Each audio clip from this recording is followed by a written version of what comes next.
Donaroo Landu here, bringing you another example of what a random person in America has to say about prejudice, white privilege, or imposing the so-called moral majority's belief system on everyone else.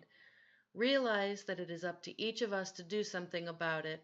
Feeling sympathetic but not taking action is just not enough.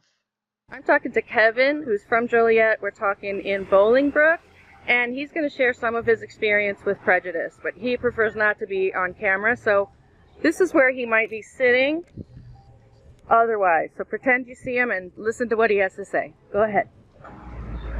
One of the best experiences I remember, I go to a job interview, and I keep getting, you're overqualified, you're underqualified.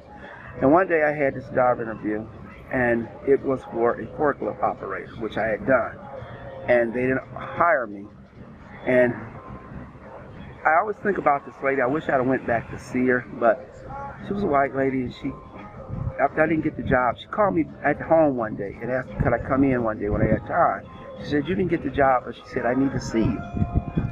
And I went back to see this lady, and she told me, she said, I called you in, you didn't get the job, but you had every qualification you wanted in the job. But because one of the guys here knew somebody, they had their son hired, and he was white, and they hired him, and he's just screwing up. He doesn't know anything. He's never had a job where he had to use his hands or labor. But she told me out of her mouth, and I was shocked. She said, I want you to understand that all white people are not like this. And I don't want you to go through life thinking that they're all going to be like this. And believe it or not, from a kid who honestly grows up thinking that racism is thrown in his face every day, she didn't know how much she changed my life to look at people that every white person isn't prejudiced. But you know what? She didn't have to inconvenience you and make you come all the way in. She could have said all that nice language on the phone. But she said, this is why she said she had me come in. She said she didn't sleep. It bothered her. Oh, good. It bothered her that the way they had done me. She said she just wanted me to know that. And she said she didn't sleep. It really bothered her. And she said she had kept telling me, you should hire the other guy. But because of who I was, she said they went with the other guy. And she said it bothered her and she just wanted to apologize. And that did a lot to me to know that at least somebody cared that much. Yeah, but that's just like a part of a step forward. We need to do better than that. We need to do a lot better.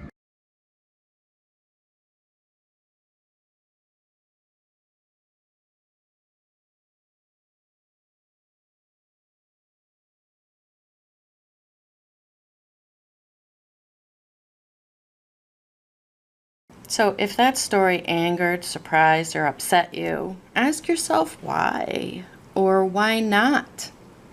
Did you believe the person? I definitely believe what they said because I had the benefit of looking them in the eyes when they said it, and I could see and hear their truth. It's long past time for white people like me to take responsibility for understanding the truth. So if you trust me, trust the people I record. And here's what I'm really trying to explain with these videos, with this channel. The being that is you just happened to be matched with the skin that you were born in. We don't get to decide who our parents are or where we come from. We are just born into our life.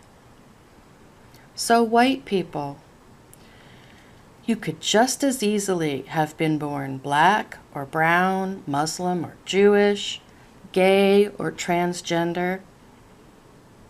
What if you came to this self-proclaimed country of opportunity to make a better life for yourself and your family than you were allowed to have somewhere else?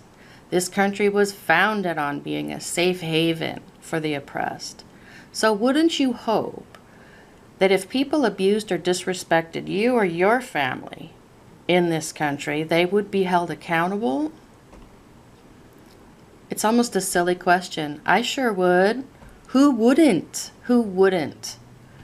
Once you truly accept that prejudice is wrong, you should start taking action that's more in sync with that understanding. Don't wait to say no when you witness discrimination or prejudice. Stand up, Point it out to everyone. Videotape it and post it online so its ugliness can speak for itself. Start looking for ways you can take action to not just support minorities, and especially Black people who have an absurdly rough time in this country still, but to protect them, protect minorities from prejudice and equality. It's up to us. It's up to everybody.